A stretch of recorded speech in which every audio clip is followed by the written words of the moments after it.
Welcome to the Wisdom Check by Tabletop to Keyboard. This is going to be our bi-weekly podcast where we discuss things such as Dungeons and Dragons. Actually, I think maybe we need to turn up my mic a little bit, guys. How about some more game?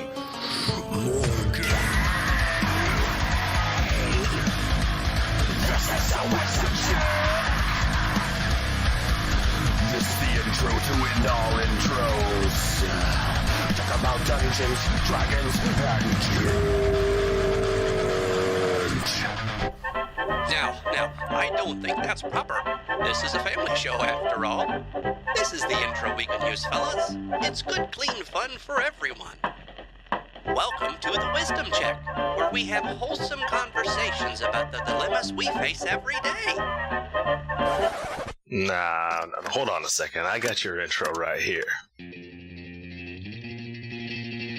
Yeah, that's better.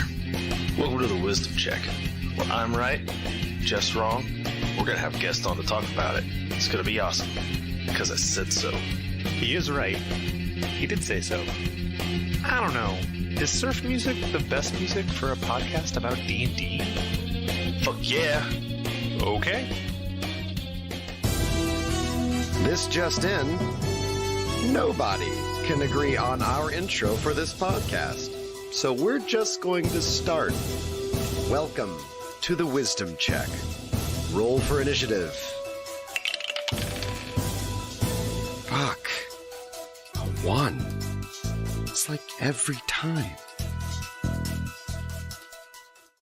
You want to get on to another topic? Yeah, I was going to say, I think this is a good chance for us to move on to something that I've seen a lot of in the last week. Crazy as it is, I make my rounds on Twitch watching a lot of different games, and this week I have gotten to witness not one but 2 characters meet their final death this week alone. It has been a rough week for characters. Apparently. So we're going to talk a little bit about character death, and I think maybe even hint a little bit about things like character retirement, which we have that going on currently in our game as well. So this is something we can talk about how that's, how best to approach that situation. So I feel like the resident expert on this because I think almost all of my characters have died. Like a lot of them. Yeah, when I started counting it out and figuring it out, if I go through Limworld characters, I have like 1 that's still walking around on the planet somewhere alive. All the rest are dead. Like, wow. Some of them off scene because they became NPCs and then died or whatever. But like, I think none of them, like Merrick's dead. Zin's are now dead and a god. My wizard who's for Helico, he's like something happened to him. He's not alive anymore either. Got turned into an artifact. Yeah, he's like an artifact or something now. Like, so literally like Bowron and Wilhelm are like the only 2 I've got left, and Wilhelm's old. He ain't got much time left. So, pretty soon I'm going to have I'll have literally no other characters left alive in Limworld except Bowron because he'll live forever. Yeah, I've had a fair number recently die. Yeah. So, I've had my Minotaur monk died. I had my barbarian human died. Let's see who else died. I feel like there was another one in a Limworld game. Definitely had some bad encounters in LARPs. Yeah. But death is, by the nature of the game, it can be either really amazing or really just lame. And it's really kind of how it's done, how it's treated in the game. I think, whether there's a good send off or if it's just a fluke. Yeah. Like if you're just a speed bump, then okay, well that was great. And flukes happen though. Mm-hmm. I mean, like I don't think in a game where you're rolling dice to determine outcomes you can ever avoid the fluke. Mm-hmm. And that just kind of sometimes is what it is. Not everybody gets to be Boromir, right? Fending off the wave of orcs as he's getting arrowed to death, so everyone else can live. Like that's not always the send off you're going to get as a character. Mm-hmm. Like, well, and it's, at least in the LARP example. See you later, Levi. At least in the LARP example, a lot of times it came down to when to retire and send off your character. And a lot of times people would stubbornly stick around, even if there were points in the narrative that were like, this is a perfect way for you to go out. You're at the top of your game. Everything's great. People always wanted to overstay and then their death was always some like just nonsense, like Yeah. Somebody punked you from behind, you didn't see it coming, you didn't even get to act, you're dead. I ran a scenario for 6 characters. The infamous Spider God. Yeah. And I nearly killed all those players. I really did. And by the time it was done, all of them had lived. They went on for at least most of the characters went on for quite a while after that. And most of them, by the time they were done with those characters, had come to me at one point or another and been like, that's when I should have died. Like there was never going to be anything else cooler than that scene to die in. And I was like, well, I'm glad you thought that the whole thing was cool like that. Like, I'm sorry that at this point there's nothing left for you to do. They were like, yeah, we should have died there. That was it. That's where it should have gone down. That should have been the end of our character's story, And I'm always of the opinion that if you don't write your character's ending, if you don't help write how your character's going to go out, either through retirement or character death, then it's very likely someone else is going to write it for you. Yeah, and at least in a LARP, that usually doesn't take your consideration into it. Right.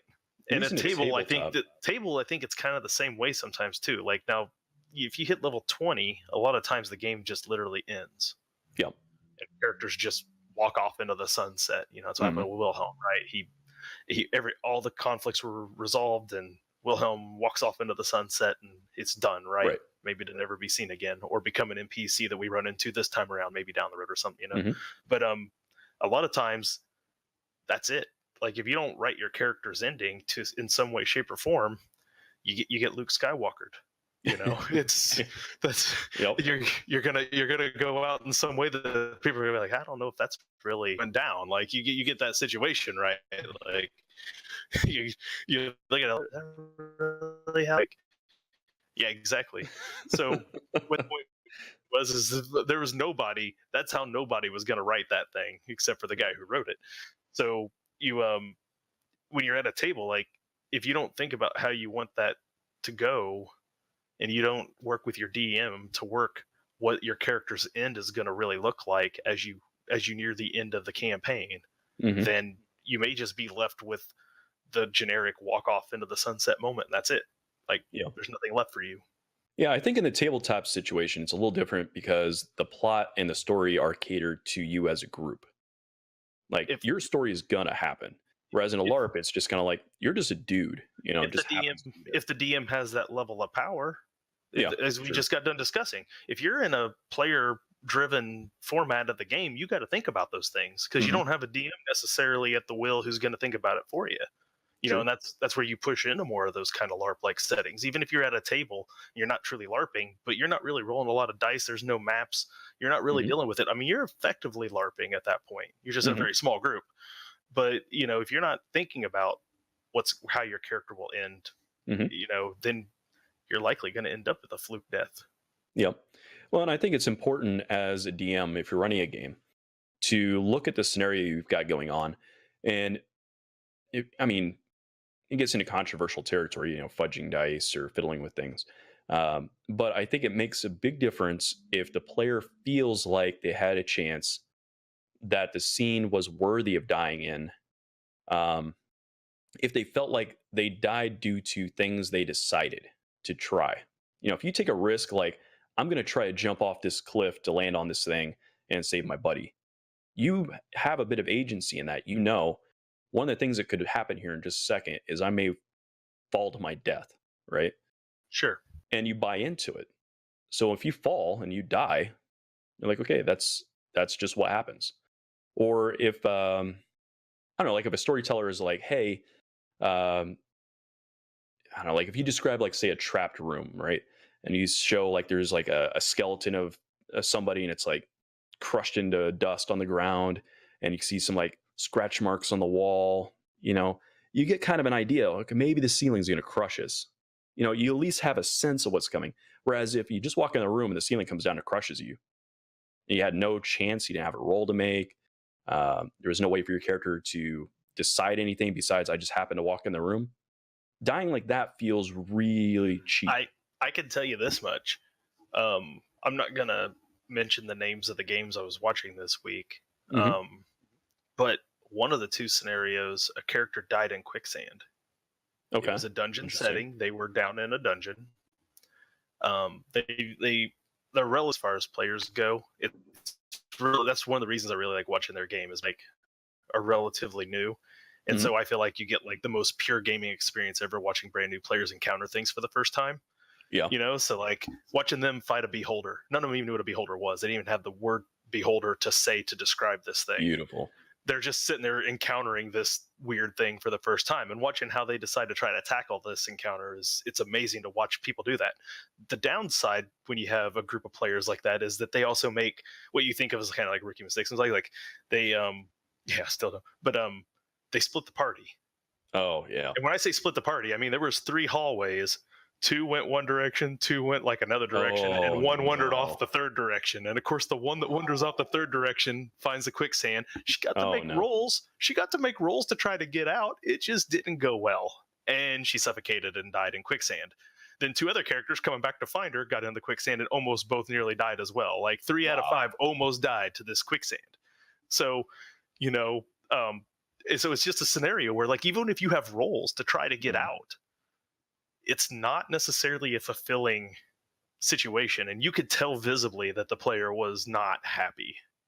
Like you could just tell, like it was. Well, some of that is just losing a character, right? Some people are going to take that pretty hard, and it is important as a player to be a good sport about the fact that death can happen. And I think it's important in a game that death is a possibility. We've definitely talked about this in the background. Now, I feel like if I go into a game and I know I'm the good guy, I have plot armor, I'm never going to die, then I don't respect any scene.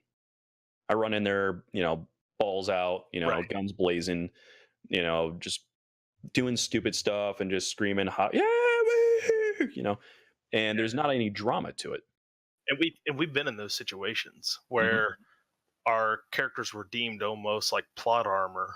You know, like, yeah, you may hit 0 hit points and we'll come up with some bad catastrophe that's happened to you, but you're going to survive to see tomorrow.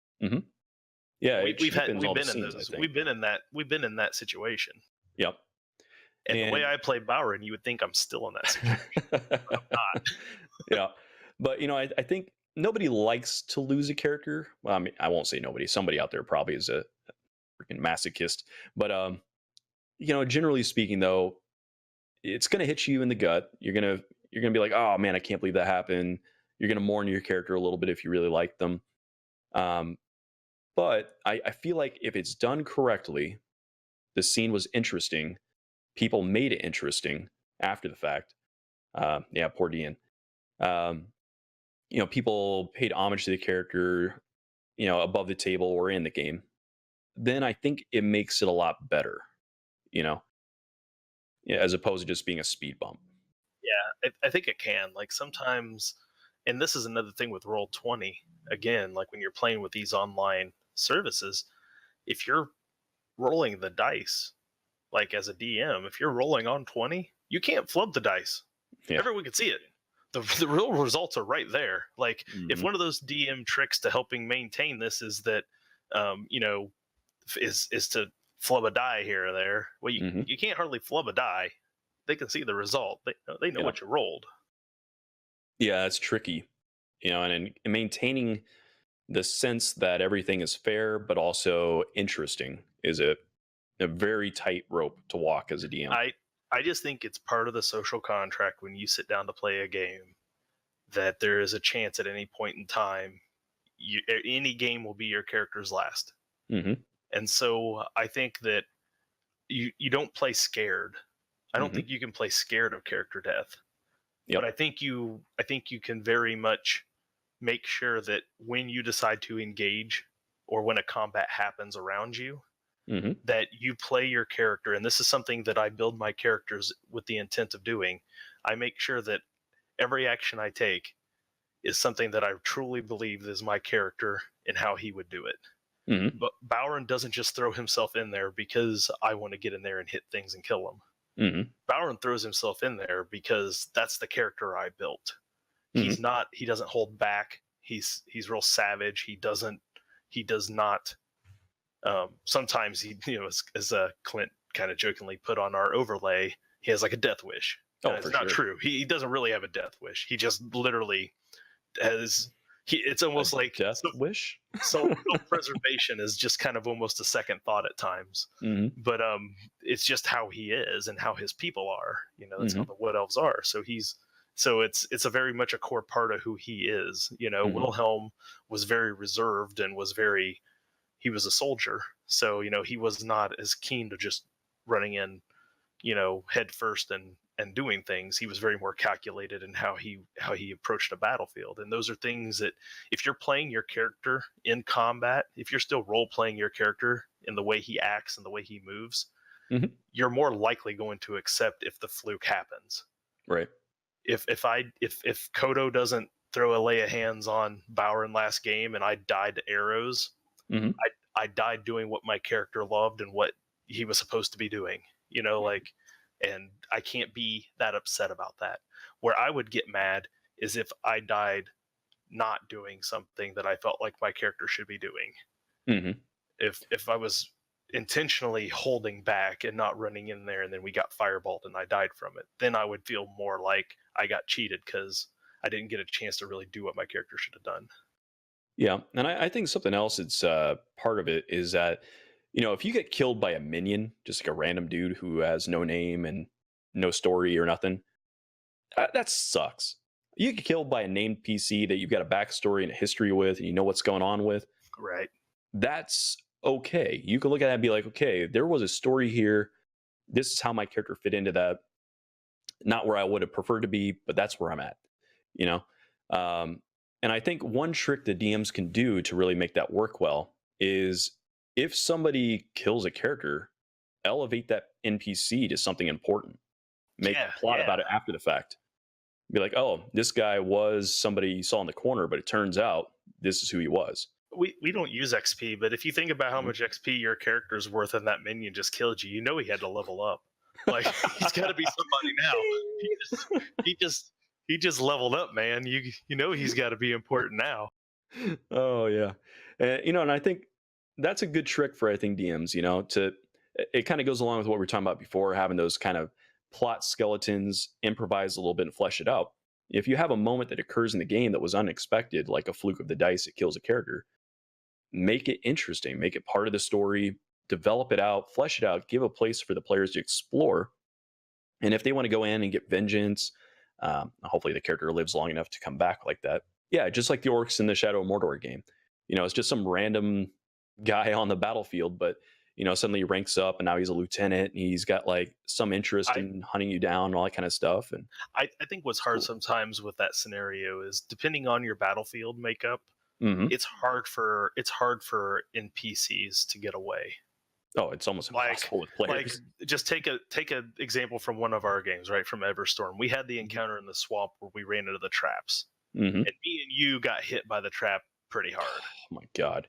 And the rest of the party had to kind of save our asses and get us out of that situation. Our DM tried like hell to get that one swamp jaw the fuck out of there. But Morgane's got some serious range with that bow. Like he just was not getting away. Now, I mean, you take that if that had been an NPC who had killed us, if we had died right there, he can't not let Morgane shoot it. Right. But at the same time, if he wants to level up that swamp jaw to something important, that swamp jaw's got to get away. So, like you have to run that balance of what are you really going to do with it here?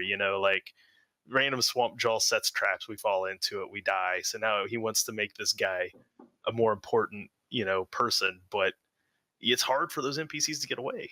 Like fair escape's hard. Like, oh yeah. Well, and that's a thing we could probably make a whole topic of, just how to introduce big bad guys and stuff. Because like you try to introduce a bad dude in the game world, players go, bad guy? Yeah. On the field, we got minis out. Kill him. Especially if you're still a group that's using XP for leveling. Oh my God, yeah. That's just next level walking off the map. You can't let next level walk off the map. You got to kill it now. Yep. The only reason you let next level walk off the map is if he's going to come back with 7 more, so you guarantee you get next level. Like, wait a minute, is he telling us plot? Is he narrating? Sneak attack. Right, exactly. here's my 1,000 spells that go off, and that sucks because in a lot of media, you might have a whole section of getting to know the boss, through side scenes or some other method, or like them interacting with the main characters in a way. And it's hard to do in a game though, because if you introduce a powerful, let's save this for another topic. There's a whole thing there. How to introduce your big bad end guy, your BBEG, is an entire another topic I have set up for another wisdom check down the road. Yeah, that'll be good. But in kind of the chat here, we're hearing is references some shows like Cowboy Bebop, where Spike and Vicious fought, and it could have been awesome regardless of who ended up winning the fight.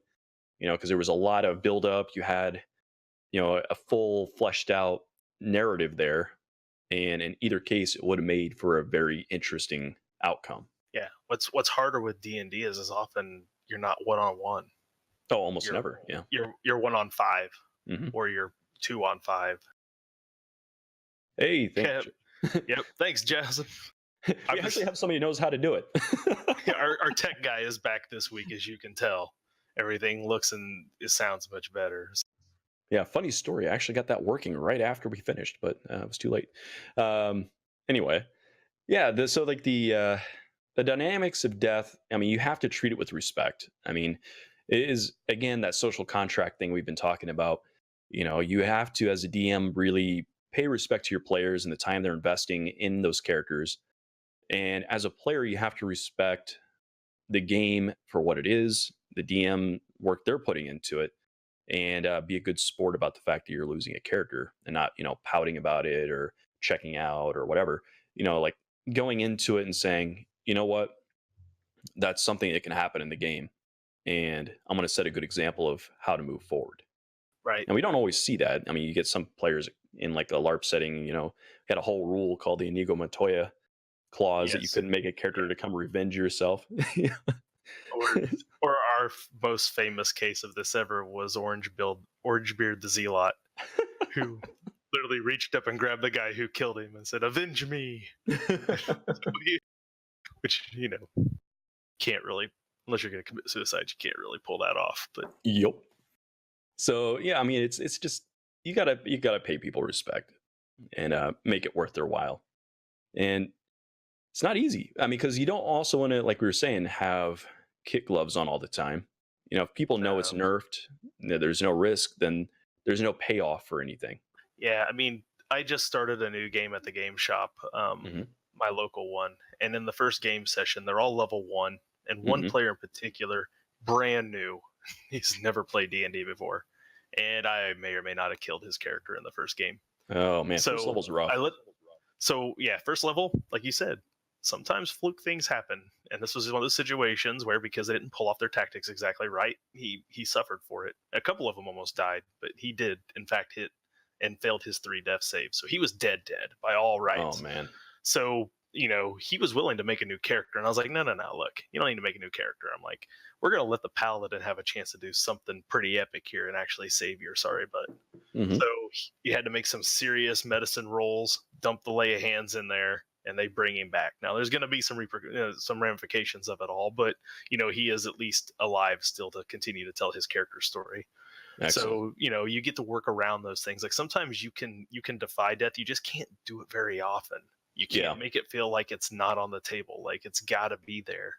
And a lot of times with character deaths, like even if they don't come in like the most epic of fashion, like they still can have meaning for the other characters and can still push that plot forward. And I think that you have to take character death as an opportunity to go back to the drawing board and come up with some other new idea, you know, and I'm not typically one who does that ahead of time. I'm not typically one who comes up with my backup character while my current character is still alive. Bowron is a different situation because of the nature of which I'm running Bowron. I may need that character in the middle of next game. Like I never know when that's going to happen. So when I start to play a character who's that ballsy, I feel like kind of more of a need to I need something else on the back burner just in case this goes down wrong. So, that's a very real possibility, in our game. But I think that you have to look at those situations as opportunities to be like, I got this other thing I think I can do. And now that we know more of the story, unlike level 1 where we didn't know what the story was, now I can create a character that I feel is going to mesh better with this group, and I'll be able to more easily reinsert myself into this game than maybe what you did even at the beginning of the game. Oh, for sure. Let's see. Yeah, Jalzum, I wasn't going to call him out by name, but Jalzum is one of the guys who killed a character this week. He was not the one with the quicksand. That's different game. But it's crazy we have this many people to call out, you know. His halfling, he killed a halfling. I actually clipped it and shared it. So if you're on our Twitter, you can find it. God, that's cool, man. Cut off the halfling's leg, and then in the system he's in, it's not D&D, it's a different system. It actually caused the character to die in a couple rounds from the bleeding out. So wow. It was pretty brutal. It's tough to be on the end. You know, I mean, you get this trope of like killer DMs out there just to ruin people's lives, but it can feel pretty sickening to kill a PC sometimes. You know, like nobody really wants to do that. As a DM, I find, you know, I'm usually praying that I don't like kill a character off, you know. I want to get him scared. I want to make them feel like they can die. I don't really want to kill them. You know, I don't want to cheese them for sure. And, you know, it could be an awkward scenario dealing with players. You know, there's a lot of emotions running high there. And you kind of have to just keep game going. So there's not an immediate chance to say, hey, let's talk this through. Let's see what you're saying here. First character death in 2 years. Yeah, and that was exactly the point I was going to get to next. Sometimes the player reaction has to do a lot with how long they've been on that character. Yep. Like, you don't see it with tabletop D&D style games as much, because typically you will hit the end of a story before multiple years is up. The pace at which we get to play our game over a year is very likely for a lot of our games. Sometimes up to 2.5, 3 years in some cases. But I think with a lot of D&D games, they run their course before that point. Absolutely. So people who are playing multiple games, who have multiple characters, they got their fix in a lot of different places, you know, things like that. I think those people are more likely to take a character death very well. But if that's your only real game you're playing in, and you've been playing that character and you love that character for a long time, and then boom, something happens to it, like, that's a different scenario as a DM that you got to understand how to handle. And sometimes you don't handle that on the table. You don't undo the death. Right. Like in LARP, we used to take people out and buy them drinks, because some of those LARP characters have been around for 3, 4, 5 years or longer. They've been playing those PCs forever. And they're, you know, so when those characters would die, like, we've seen people take their deck of item cards and literally throw them at STs. Like, it would get violent. So, like, you know, you don't have the table a lot of times, but if you're playing with people who are relatively strangers, you're not in a dedicated group, like, you can see people get pretty heated over dying. Well, the nature of LARP is a little different than the table, right? Because in the LARP, like we've been talking about this again, your social network is specific to that character. You end up hanging out with certain players as a result of your relationships in those characters. Like, you go to bars and you hang out with those players, and you don't interact with people that are not related to your characters so much. And so it can feel like you're suddenly losing your social network. Well, and it's a different, because I mean, like, nobody who ever died wasn't invited back to play. Right. But I think it's different when you're playing in person and you can go out afterwards versus us playing online. Yeah. You know, if Levi kills Bowron on Friday, he can't take me out for a beer for about a month until he gets down here for Memorial Day. Then he can be like, I owe you a shot for that one. Like, poor Bowron, I'll give you one shot for each arrow that I plunked into you from, you know, like, God, 50 arrows later, huh? Yeah, 50 arrows later, right? Like, but you know, like, I think that you can take those accidental character deaths as a DM. You can roll them into important story arcs later. Items they had can pass on to other characters, and so parts of that character can continue to live on in other ways. And that's a good way of doing it, is having some form of continuity, some callback, you know, showing that the character had some relevance to the story, you know, maybe propelling future plots. You know, like in the case Crazy Guy keeps referencing Dean was a pretty cool dwarf character. It was really important. He ended up having a leap attack death that went pretty quick, and for a lot of the plot thereafter, it was focused on taking his body back to his family, you know, continuing the arc that he had with his dwarven people and the special mineral that came from his mine. And, you know, as other players, I think we did quite a bit, I think, to kind of honor the character. I thought that was really important. And it felt like even though he was gone, he was still impacting the story, Right. which was really nice. And And I mean, Crazy Guy may be a little bitter in the chat right now. I don't know if it helped him or not, but I would, if I was a player, I think that would help me in dealing with my PC death. yeah, we were just kind of talking about the character he played immediately after that death too. Like he never Mhm. did quite reconnect back in the game as well with his new character as he had the previous one. And I was even admitting I had the same thing with Merrick. Even Mhm. though Merrick was a pretty useless combat character, you know, there was a lot of role play and stuff in there. So when I died to that great worm white dragon, you know, when I flew into combat with it, probably wasn't the best idea, but it was right for the character at the time. And he died from it, so I didn't even feel bad about him dying. But like my next character, like I was never as quite as invested into the story at that point because, you know, it happened so late in the game. Yep. So And I think the timing is the issue there. sometimes that is the case. When you die late in the game, you Mhm. don't feel like there's enough game left to rewrite a new story or to get that kind of time invested back in. So as we were joking, when that happens, you make the mage who can carpet bomb bomber.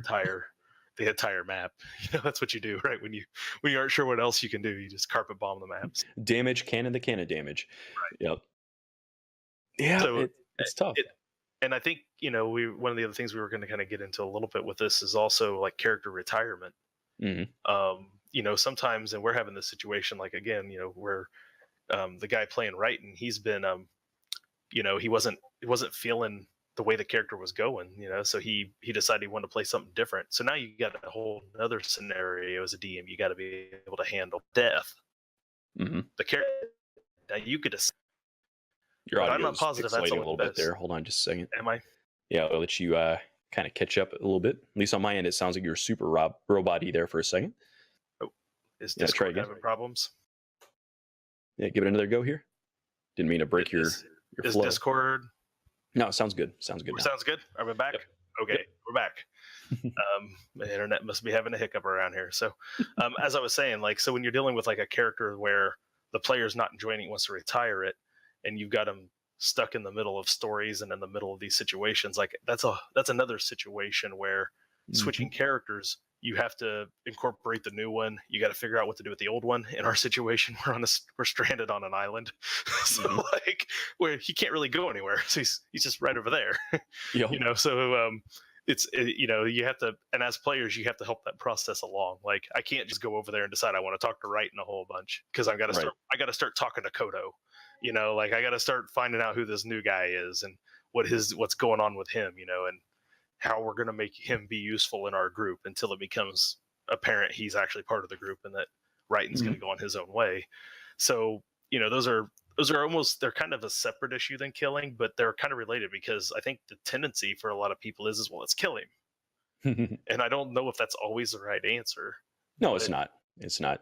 I think it's also just adding new characters in general. If you have a new player that comes in, a lot of times it can feel weird having a new character show up to your group that's already built and has relationships and dynamics.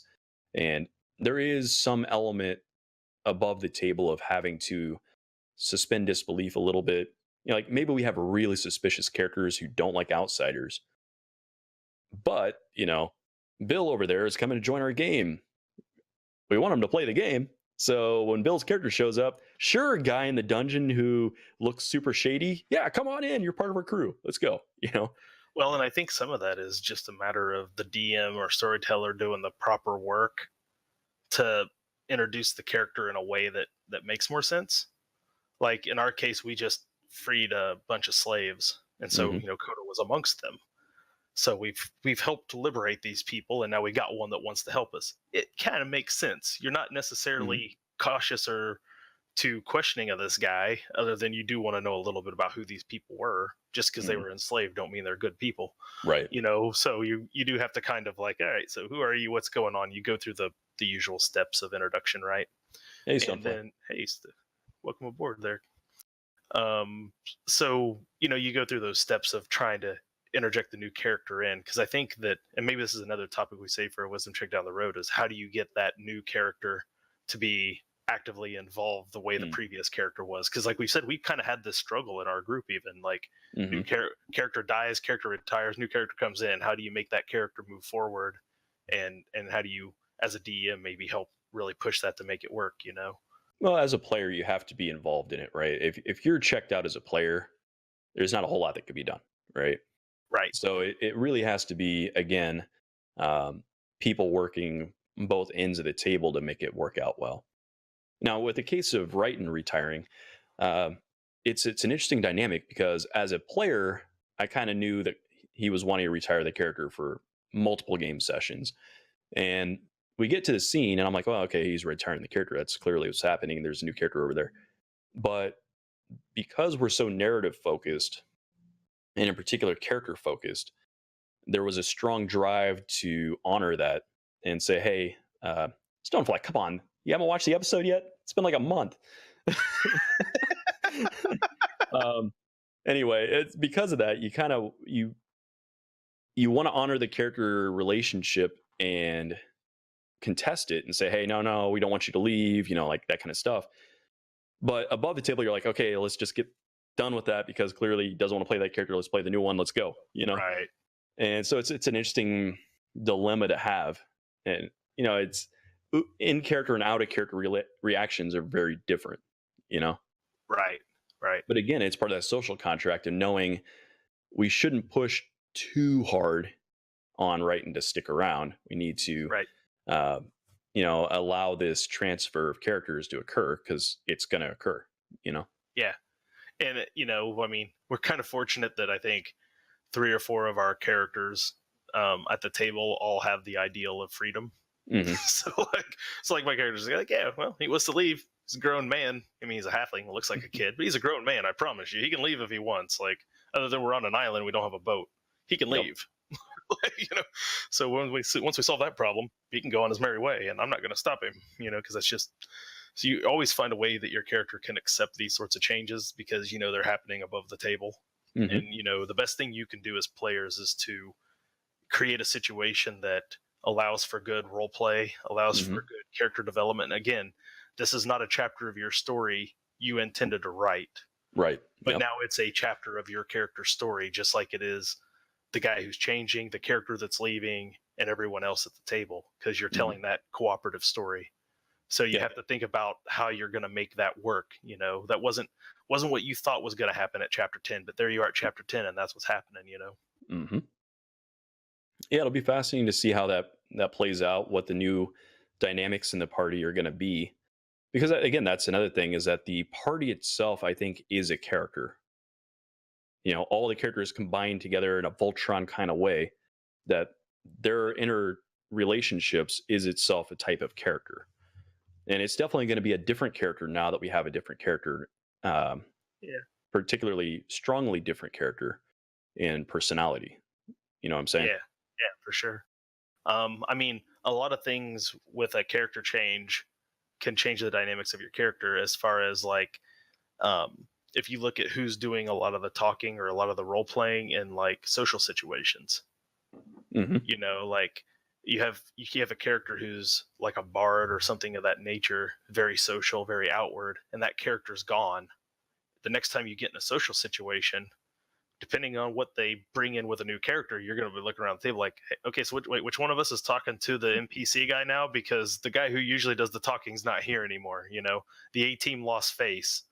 So who are you going to send Murdoch in to talk to him, or are you going to send BA in? You know, like Barbarian, go be the face guy now and see how well that works out for you. You know, so you do have to figure out what you're going to do in those situations, because you're right that in that way your character very much almost has like a stat change as a group. You know, and you do have to figure out what you're going to do from there. Yeah, and I think the absence is going to be felt, and I think in some ways that's a really good thing. You know, obviously you don't want to be able to just have a character leave the group and be like, yeah, nobody notices. You know, like, so noticing that there's an absence there, I think is going to be good for the characters to have that moment of reflection and being like, oh man, we're a different crew now, and our banter is going to be different. How we interact with other NPCs is going to be different. In our case here with Wrighton in particular being gone, one of our moral compass characters is gone. Yeah, which does not help me any. No, it doesn't. And with Skeezer being like dead true neutral of like just things are as they are, they will be as they will be, the world is clockwork. Like he doesn't really care one way or another. It's just the party's playing, you know? Right. And then you got Fulcrum, who is essentially good and evil. He's naive dude, but he's got a dark side. Right. So now that we don't have that light side tugging on him, I think that's going to be pretty challenging. I think we will, because I think Paladin. I think Kodo's as a paladin is going to come right back in and fill that role in that aspect in a different way. But he's still going to be, I think, that guy. Mm-hmm. I think he's going to be a little more brutal, a little bit more intense, and I don't know if stoic. Maybe I'm guessing. If I were to guess, I think it's what we're going to get. But Kamari style. But the point is that in your group, if you have this occur, you have to figure out how to navigate those situations and how you're going to go forward, and figure out, you know, what that character departure means for your character, and what, you know, what these things do for your story. You know, I think moving in those directions and figuring out how you're going to go from there, because otherwise you find yourself just as disconnected. Maybe even if that was a character that was another big part of your story, and you and that character had gotten like pretty close, like you can feel like you'll fill a void yourself, like you don't have that person to role play with now. It's a different character, and if he is super stoic, and you grumbles, that's all you get. Like, you know, all of a sudden, okay, I got to find someone else to talk to. Hey, the bard I hadn't talked to much, I guess I'm going to start talking to him more often, you know, because you want to try to find somebody in there to have those kind of meaningful conversations with. So yeah, it's going to be a good opportunity, I think, to tell a new story. If we do it correctly, I think it's going to be really good. And yeah, I mean, that's a trick again. It's that social contract. Roll with the punches, figure out how to operate within the new dynamic. And, you know, and in some of it too, I think we're going to have a different mechanical feel. We're going to have a chance to shine in different ways than we did before. We got somebody who can swing a weapon for real now. Yeah, somebody has a strength above 10. What? Right. I was the strongest character at 13. So yeah. like So, you know, that's definitely going to change things. You know, we're going to have a different skill set, different power set. So people are going to have a kind of readjustment of their niche in our particular party. You know, and that's not as important to me as the narrative, but it is an element that's going to be important. Yeah, you're definitely the pack mule from here on out, as you say. Just letting you know. So yeah, it's pretty cool stuff. I think it's going to be a good opportunity. Hopefully, with his character and with Steph's character, we'll get, you know, to know some new characters and feel out how they're going to play with the rest of us, and, you know, feel a different kind of melt within our pot. Yeah, and I think that it'll, you know, I think to just kind of reiterate, like, those are things like you're going to have these things happen at your table. Maybe not in the game you're in right now, maybe not your character, maybe someone else's character, but these things are going to happen in time. Like if you play enough games, whether you're playing with the same group or whether you're playing with different groups all the time, you're going to see these situations pop up. So I think it's important just to have a strategy. Like, I posted a video in our Discord today. For those of you who haven't joined our Discord, you totally should. But about like the different tiered players, and one of the things I used to separate was how you basically handle those situations. Is one of the things that separates you from being like a good player, an average player, to a good player, to an exceptional player. And one of those things is figuring out like how to help incorporate other people into the game and things of that nature. And I think that in the situation of character death, that's your time if you're an exceptional or even a great player, like to really help elevate the other players around you by making sure they get in there and they get time to talk a bit about and figure out who they are as a character. Cause you know, they're kind of back at ground zero again, and to give them a little time to work on that. And those are just things you have to do, and why it's a topic I think that, you know, we definitely wanted to talk about on in this absolutely format. Yeah. And I think kind of a side tangent here, since I'm prone to do it, I think we touched on it in the first episode, but learning to accept failure and losses, yeah, I personally think that is what separates good players from great players. Oh yeah, for sure. You know, everybody wants to succeed and is good at success when they do it. Most people are not good at failure. and recognizing it as the for opportunity that it is. Yeah, and you really can't fail if you don't try. yeah. Like, And failure is the most interesting thing that could ever happen in a game. You know, a lot of times you have to have it. Guaranteed. Like I love when. Well, okay. Failure when I am part of the problem. You know, like when decisions I made or things I did factored into a failure rather than just like complete randomness, I think is exceptional. But also dealing with failure when it's random and turning something that's just random and a fluke into something interesting takes a lot of skill as a player, and oftentimes generates better story and better interaction with other players as a result. It certainly can. Yeah. And I think that's really why death, I think, is so important in a game like this. And if you think about like your greatest literary characters or your greatest movie characters, or if you think about any of those things, they almost never succeed at the beginning. In fact, if you look at the standard hero's journey mechanism of telling a story, it mandates at certain points that you have them fail. Like at the 2/3 way mark on the hero's journey, it mandates if you were going to write based on the hero's journey, which is how almost all movies are written, that at 66% of the way through your narrative, you have to have some major setback for your character. It's mandated. Second arc. It is. Second arc has to happen. It has to be there. So if you're writing stories and stuff, like, you already know this. It's got to be there. Like, you have to have that failure written in. And if you haven't figured out what that failure is going to be for your character, somebody will figure it out for you. Probably your DM. They will probably throw your boat onto an island and watch it shatter into 1,000 pieces, and you stand there going, well, fuck no, what do we do? Which is basically where we're at right now. You know, so where did my life go? Oh, right. I want to go plunder more ships, and we don't even have a ship to plunder with. Are there ships on this side of the world? Yeah, we don't even know. So, you know, like, if you don't come up with a failure for your character, and if you don't work towards that failure to a degree, like, your DM will help you find one.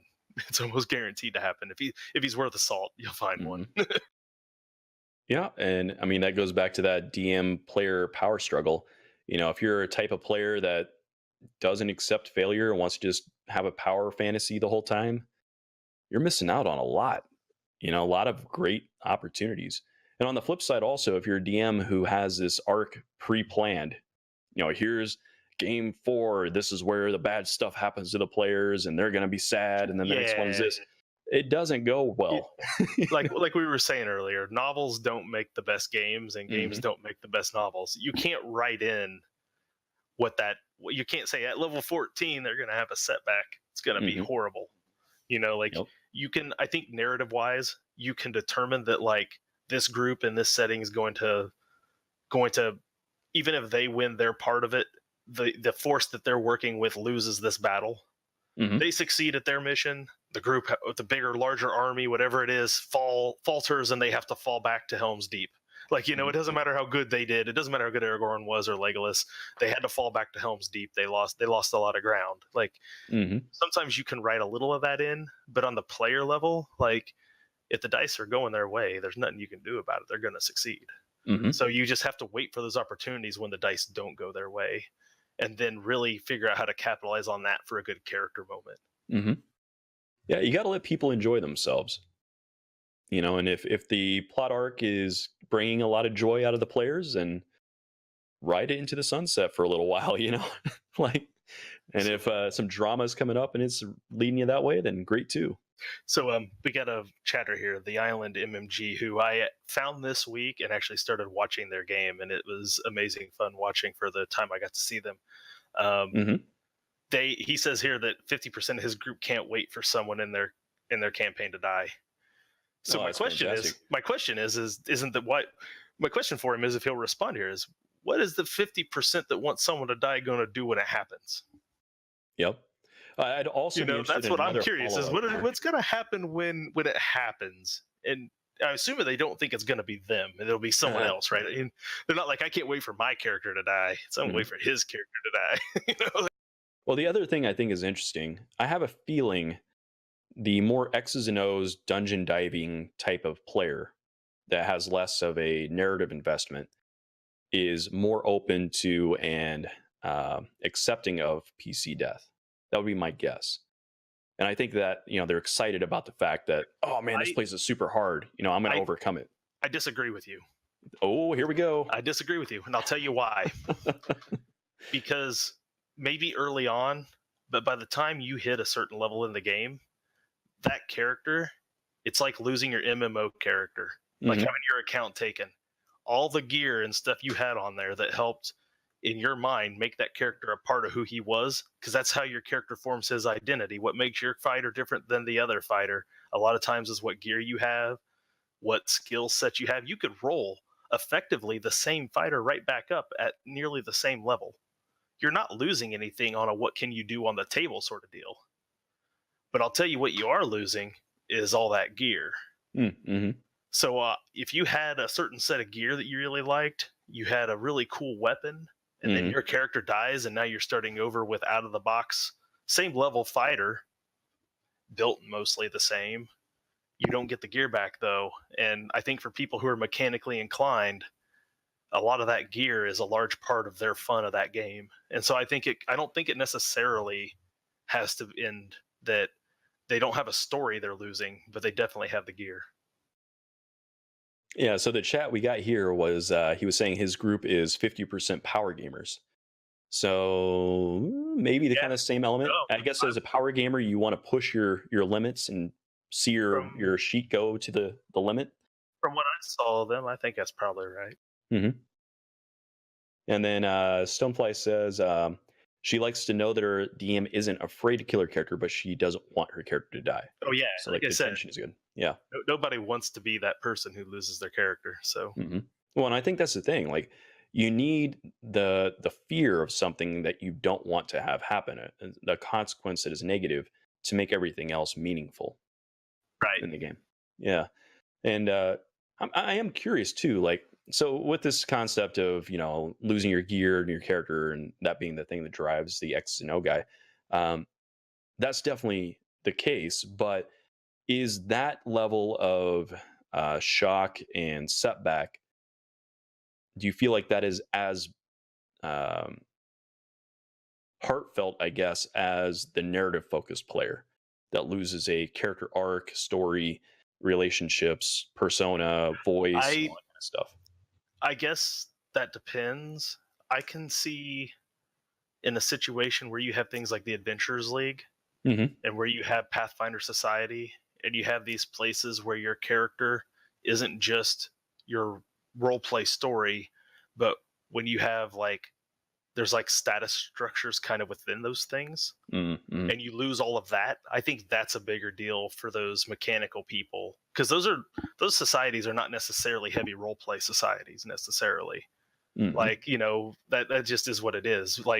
So I think that what you have is, I think for those people, losing that history of that character, things he accomplished, things they had done, even though it's not written in a story format or doesn't have a backstory narrative attached to it, is still as devastating probably to those people, because that's where their focus is. Now, you wouldn't care. I wouldn't care, because that's not where our focus is. In that way, me and you are the same. But I think for those people, and if you encounter those people and you play with those people, you very much get a sense that that would be as devastating for them as it would be me or you losing our character on Friday's game. And that's really fascinating too, because if you think about that, with that structure of the traveling character sheet for different games, like you were saying, at that point, it's like losing your Larp character. Yeah. It didn't matter how good of a role player you were. The guy who got mad threw his stack of item cards. He had 4 years worth of stacked item cards he threw at the ST when he died. We don't know how good of a role player he was, but we watched him do it. It was tragic for him in a way. Yeah, but what's weird to me about this is that the only person who's invested in that character is the player of that character, because you're sitting at random tables with random people. So the death or whatever is not meaningful to the rest of the group at all. Oh no, that's different. Now, if you want to say a weird experience, if you want to say which one of those situations is going to get a reaction from everyone else in the room or everyone else at the table, oh yeah, by far the narrative group is going to have that problem. We're already talking about how are we gonna deal with Clint retiring right and then starting Kodo. We're already talking about that, and he ain't even dead. The character's standing right over there, like on the boat with the other 40 halflings that we freed right before, we wrecked on this island. So, but if it's just us at a table, my character's still intact. When that guy died at Larp, I didn't even know his character's name. I just knew he'd been playing for a long time. He got mad and threw his cards at the ST and stormed off. He was upset as hell. Yep. He may not. I never role played a scene with him. I don't know how good of a role player he was. I don't know what narrative he may have had going on. He was just mad that he was dead, and had 4 years worth of cards to show for it. Oh God, and that's such a weird way to go too.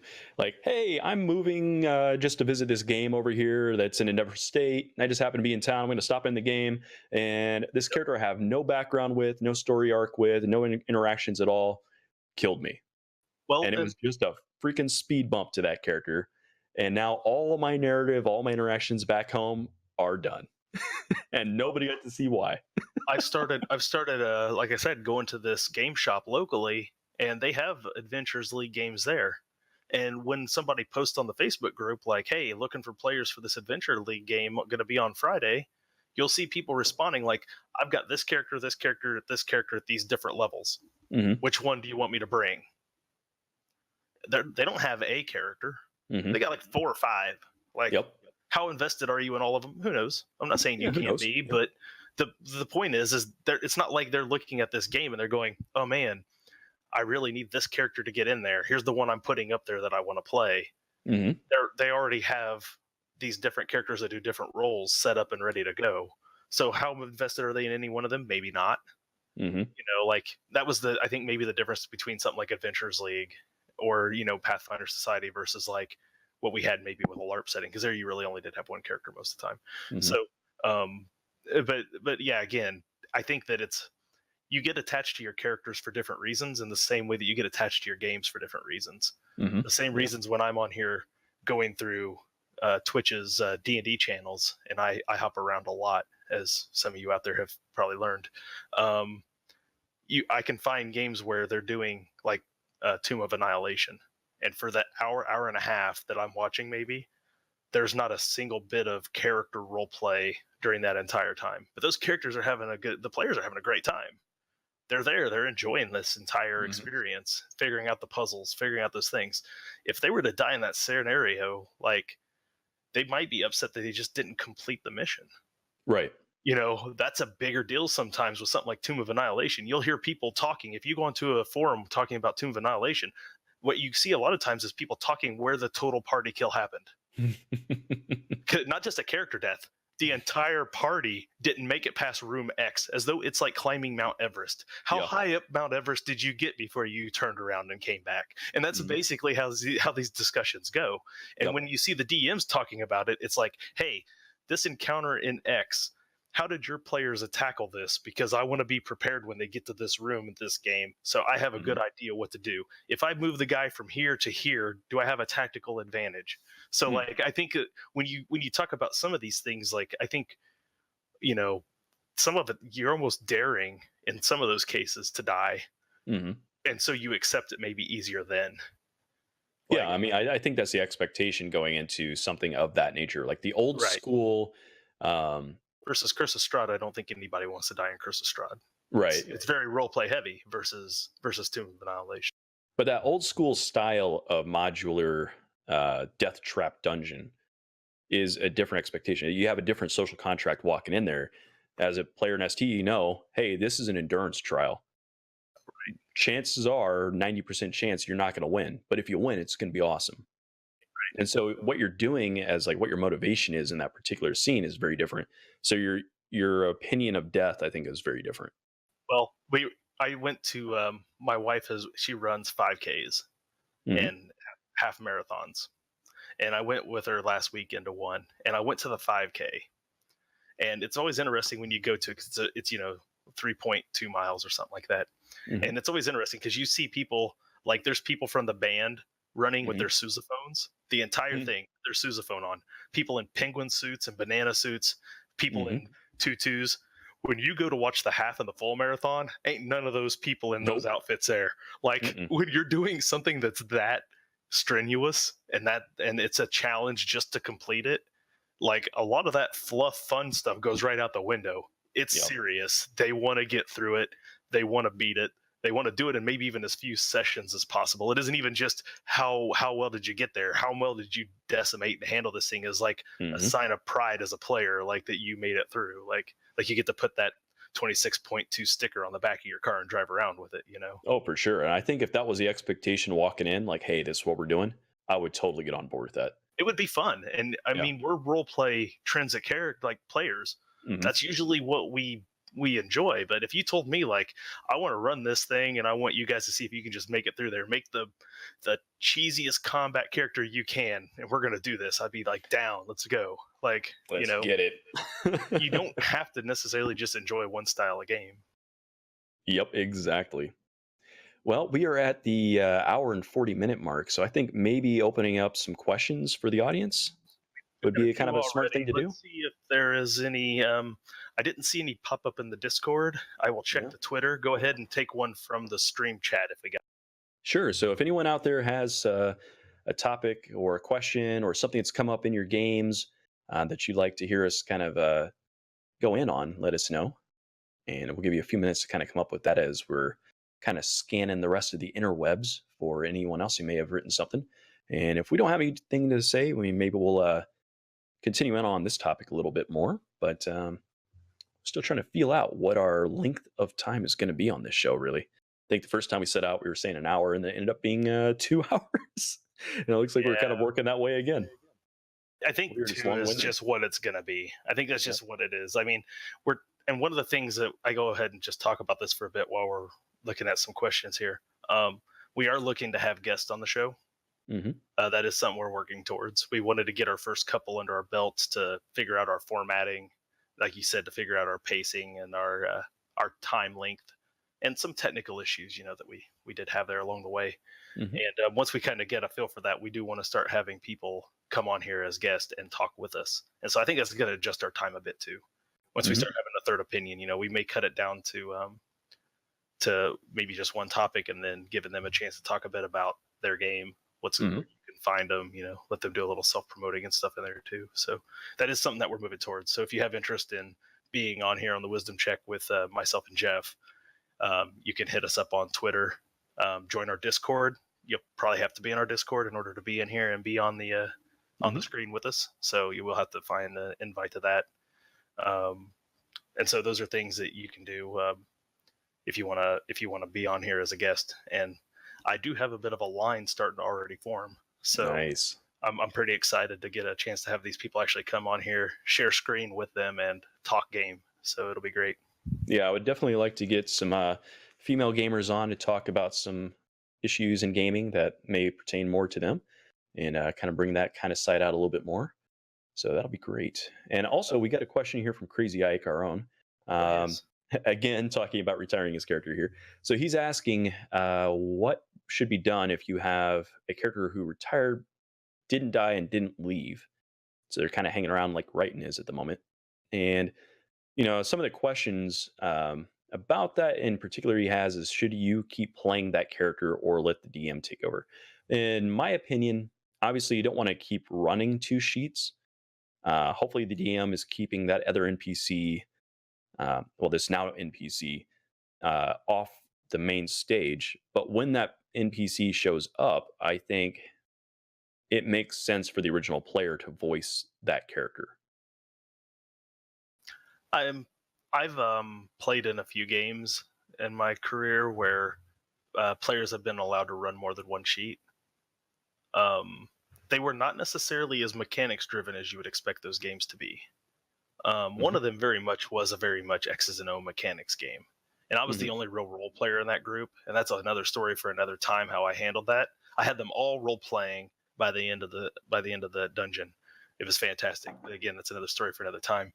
But I have seen situations where people are allowed to run more than 1 sheet. I don't find it that disruptive. But I personally like what we're doing right now, where as players, we understand Wrighton is retired. We have logically wrote him into a corner where he gets to sit while we do the stuff that's going to move the plots forward. Even though we can't really like, I don't want to say this way it sounds, but like be rid of him. Mm-hmm. Like he's still gonna effectively be around, and occasionally, Clint may have to drop into writing mode and make a few comments here or there. But for the most part, he's just another NPC on the beach. Mm-hmm. He's just not one being ran by the DM. Yeah, and in the way that too, the NPC on the beach. I mean, we have a lot of NPCs on the beach. It doesn't mean I want all those NPCs on every scene. Oh, and they're not. They're not particularly currently in either. combat scenarios. Like I don't want an army of NPCs hanging out clogging up the combat. Yeah, I mean, So I would prefer that every or every player has one PC and call it a day. yeah. I think that most of the time that's what you're gonna get, and I think that situations like this are temporary. I think Wrighton would have already been well on his way if we hadn't been stranded on an island at the time. If he had made that call when we were in Glassgate before we took off to that slaver island where we picked up all the halflings, Wrighton would have just never left Glassgate. Yep, he just stayed in Glassgate. He'd have been on his way. Slaver Island. We would have picked up a Kodo somehow, or picked him up on that slaver island and then gone from there. We'd be right where we are now. But since we are in this spot where the change is getting made, I think that you have to carefully with your DM and players write the character into a corner somewhere and let them hang out and have a project they're working on or doing something, so that you're just not interacting. And again, it's just all about everyone around the table understanding the scenario that they're in and suspending a little disbelief to make it work. Well, especially if that player's still playing. Like, Clint's got a new character. We want him to play his new character. Like, you want people to have fun. If that's what's going to make them have fun, right? Rock it out. It's almost like what you have to do when somebody doesn't show up for a game. Mm-hmm. Like, you get the same scenario, except you don't have them there. You're like, hey, what's this guy doing for this game when he's not going to be here? So you always have to come up with clever ways of working around those kind of situations. Is there any other questions from the chat? We basically got some, the island just saying he really appreciates talking with some veterans. I don't know how long you've been playing, but, you make enough mistakes in your time. You got a lot to talk about. Well, I'll tell you what those guys have going for them. They have some very savvy tech guys on their end. So nice. They're the ones with the break screen where the guy's riding around on the T-Rex. It's fantastic. That's phenomenal. It's awesome. I laugh so hard. I tweeted that stuff out too to all of our viewers. I was like, you got to check this crap out. It's hilarious. Like, it's great. Excellent. So they got some good tech stuff going on there. They'll catch up on the role playing of things. If you guys are new to that, like you'll pick up on that part, but you got the tech stuff down, man. Stuff's awesome. Yeah, it's all about what the group wants too. Like we were talking in if you weren't here for episode 1, go ahead and check that one out. We talk a lot about what motivates players, and there's no right way to play the game. So if your group is having a great time, awesome. But for us, we like to do a lot of role playing. We think it adds something to all the rest of the gameplay, and if that's something you're interested in doing, there's a lot of tricks to kind of flesh out your chops on that dimension and make sure your group is kind of going along with it. So, if you got questions about how to do that, maybe we can make that a new episode, or maybe we can chat about that a little bit more as well. I'm hoping that by our next episode, like I said, we'll get to start having guests on here with us. So what our topics are for the next few episodes as we bring people on to talk, we'll probably talk with that person about what they're comfortable talking about. And, exactly. So we'll announce what those things will be as we move forward. So, I think what we can do now is let's go ahead and wrap this thing up. Excellent. If you want to go ahead and tell them where they can find you, Jeff. Yep. So I do some YouTube Let's Play games. So I play a lot of Ark, Fallout 4. I did some Pathfinder. I did some Green Hell, a couple other random things in there. And you can find me on Rain Survives. And that's REIGN space SURVIVES. My name is Dustin. On Everstorm, I am the player of Bower and Harrows, the Wood Elf Druid Pirate, because that makes sense. And you can also find me throughout the MMO online gaming community as Gladius Rex. I'm an officer of the Guild Plague. Been together since 2001 as a guild. So very long-standing guild. And you can find me streaming on Twitch at Plague State. You can also find me on Twitter at Plague State, running those things for Plague. I'm also here a lot on TT2KB. Like I said, if you see TT2KB show up in your chat while you're streaming, it's not necessarily me, but odds are good it's probably me. Mm-hmm. So, those are two places you can definitely find me. Excellent. And if you haven't already, make sure you check out our Discord where you can kind of get on, chat with us a little bit, ask your questions, do some self-promotion, and just kind of building up the online community that we're starting to run into. We love having you all on there. It's wonderful reaching out and finding other gaming groups, seeing what you guys are up to, and just sharing ideas. So please make an effort to come out and join us. Yep. We will catch you guys this Friday. Oh, yeah. At this Friday. 9:30 p.m. 9:30 p.m.-ish. Everstorm. Game 14? 14? Outsiders. Yeah, 14. Outsiders, I believe, is the name of the game that Levi has prepared for us. Beautiful. So can't wait. So we'll see you there, guys. Thanks for stopping by. And we'll have another wisdom check in a couple weeks. So keep an eye out for it. Indeed. Till then, take it easy.